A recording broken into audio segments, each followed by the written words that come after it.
think he's done this year? I tell you, our relationship has evolved tremendously. I think we've been more on the same page over the years. Me just getting to know him, each year and understanding him as a coach and a coordinator, and obviously, his defenses consistently or historically have been top defenses, in the National Football League, and of course when guys are healthy and all of that, but. Our relationship's been great, and I think based on what as the season progressed this year, I thought the defense actually was doing some really good things for us and keeping the offense, in these football games, here down the stretch and creating takeaways and sort of stymieing the run game, from our opponents and things of that nature. So I think overall it's been really good. John and then Bo.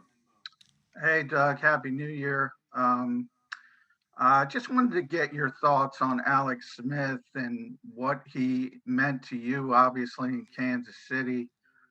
And we all know what he's been through to get back to this point, and just what you learned about him from your time together.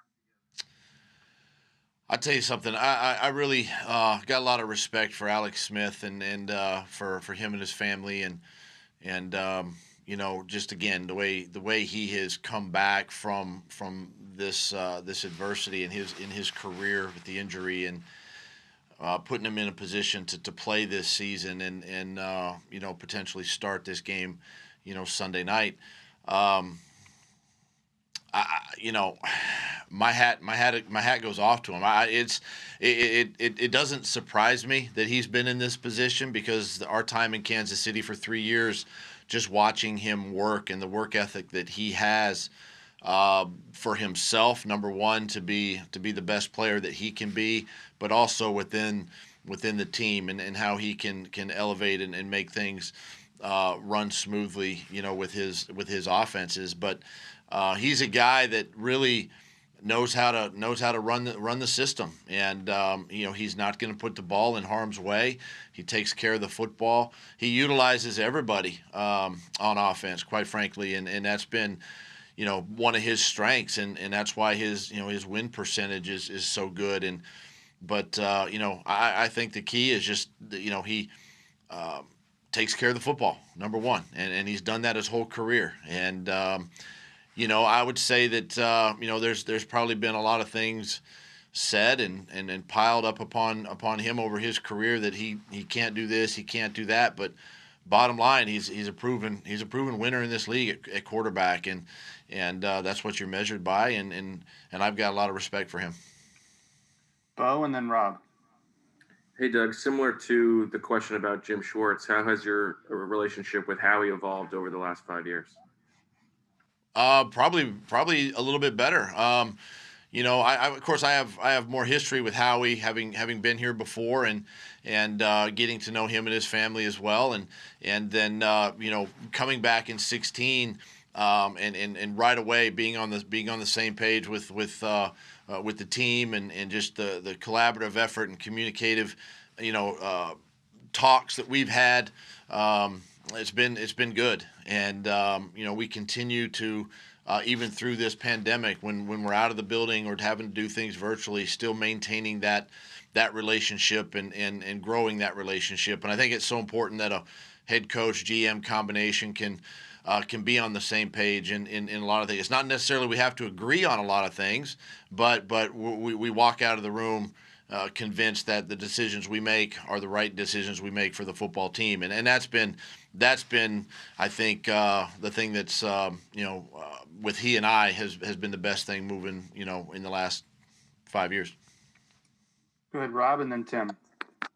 Hey, Doug, you mentioned that before in your conversation with Dave Spadaro earlier this week, you were talking about how you're going to have your exit interviews with select players. Will Carson be one of those? And what will your message to him be as you move forward? Yeah, I usually talk with many of the players. I'm sure that Carson and I will visit, and I'd like to visit with him. But, listen, I'm not going to get into that publicly. I think that's a private conversation that he and I will have, and really all the conversations I have with with coaches and players are going to remain private. Tim, and then Rob Motti. Doug, I'm curious about the mechanics of the postseason meeting with Lori. Like, how does that work every year? Does it happen right after the game? Is it the next morning at the NovaCare complex? What kind of things are talked about? And is there anything that you need to hear to feel comfortable moving forward with the Eagles? Well, again, Tim, those are obviously private conversations, but I'll say that they're usually within a day or two after our final game that he and I get together. Normally, the day after, as you guys know, we're wrapping up the exit physicals, wrapping up things with the team, and that takes pretty much the majority of the day. So, it's usually the next day or the day after that he and I will get together and look, as far as the reassurances go, I mean, listen, I expect to be here in 2021 and until something else happens. But that's the confidence I have in my ability and that's how I'm going to approach these next few days and really 2021. Rob, and then Jeff. Hey, Doug, this was your first season without an offensive coordinator, but you had new voices on the staff. How do you feel about the way it worked out? And is that a structure of the staff? Is that an area that you may look at adding someone, elevating someone already on staff when you have a lot of different voices? Is it difficult sometimes to understand all the ideas and just try and decipher what you want to do and who you want to follow and all of that stuff? There's a lot of positive that comes out of those communications and those talks and those ideas and really everybody has great ideas and that's part of putting plans together. But at the end of the day, I want to make sure that there's one voice, and that's my voice, that's heard offensively and nobody else's. And that's the part that I've got to get across to the staff and I have done that, and I want to make sure that there's one voice talking to the quarterbacks and whoever's in that room. Press has been in that room, or I know Andrew Briner's been in that room, and but they're speaking the same language. We're all on the same page, and that's something that I think is very important. At every position, I want Stout to run the offensive line, even though TJ Pagnetti and Deuce and Justin Peel all help in the run game. Roy Isfin, they all help in the run. Stout is the voice, right? Same way in the running back room, and so that's something that comes from me. Things will obviously as the season ends this weekend for us will be evaluated moving forward. Jeff, and then Les. Doug, since Zach Ertz has returned from injury, we've seen Dallas get more snaps and have more plays designed for him. Is that a shift in thinking on your tight end depth chart? No, I don't think so. I think what you're seeing though is Dallas was playing extremely well when Zach missed due to injury, and from an offensive standpoint, just didn't want to disrupt that, and we had to get Zach back acclimated into the offense. So I don't think that's necessarily a shift in anything at that position. Les, and then Zach. Hey, Doug. Happy New Year. Looking at Sunday's game, is this going to be a chance for a lot of young guys to play more? I know you have some veterans who are banged up. I know there's a lot of talk about not letting Washington win the division championship on your field and all that. But, how do you see this game in terms of what you can do, I guess, heading into 2021? Are you looking at it as some sort of trial for younger guys? This game is important. And the first thing is, we'd like to win the game. That's whoever's on the football field. We play to win the game. I mean, that's just, that's just what we do.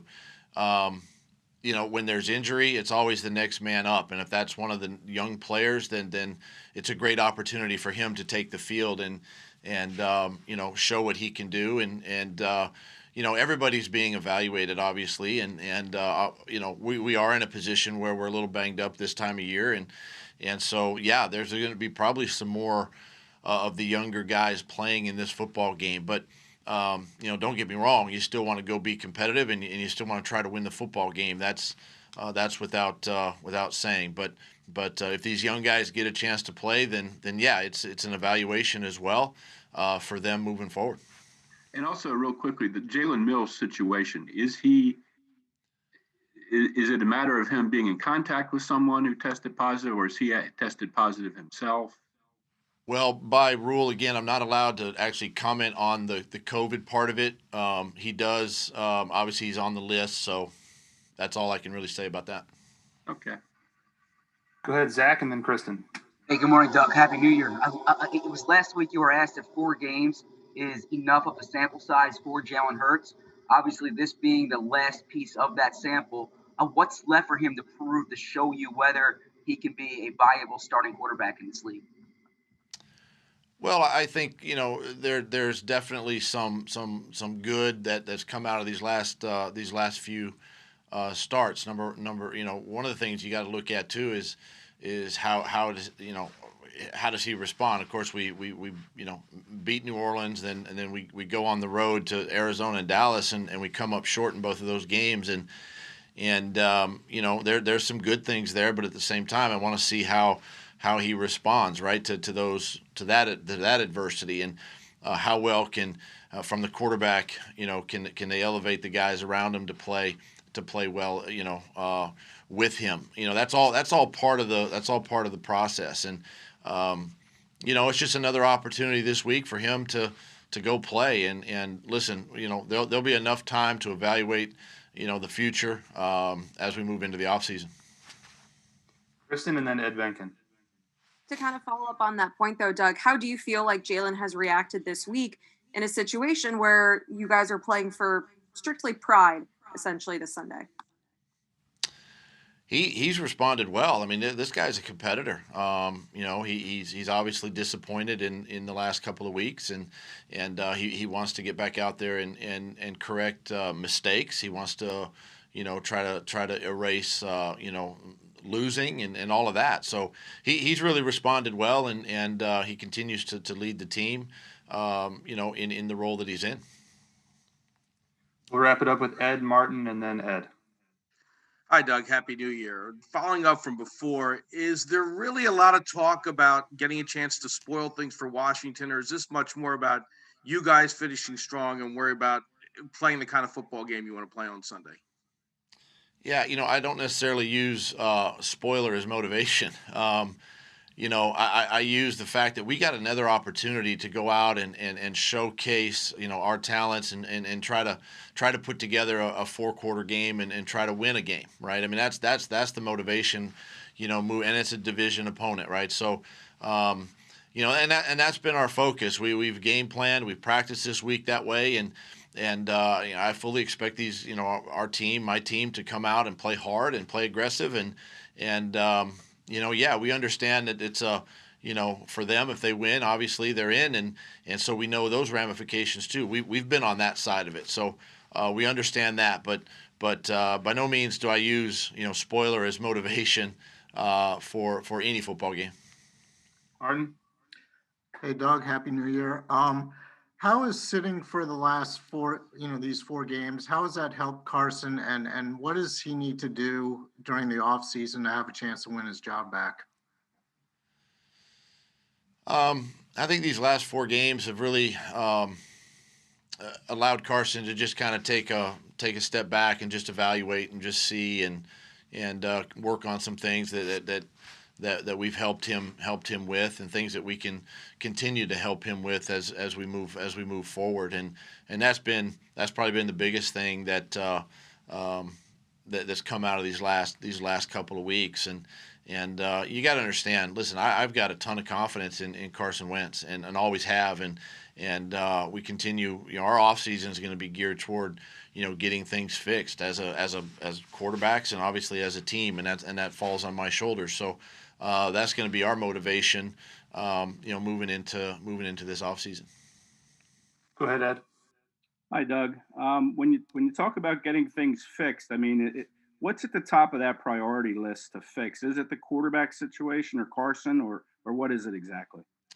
You know, and I think you got to look at the whole roster, the whole team. You know, and we know. Listen, we know that, you know, free agencies are right around the corner, and that changes your roster. The draft is right around the corner. That changes your roster. So, you know, it's hard to sit here and say, hey, what do we have to focus on? I mean, you could probably pick anything and say, hey, that we've got to fix that spot.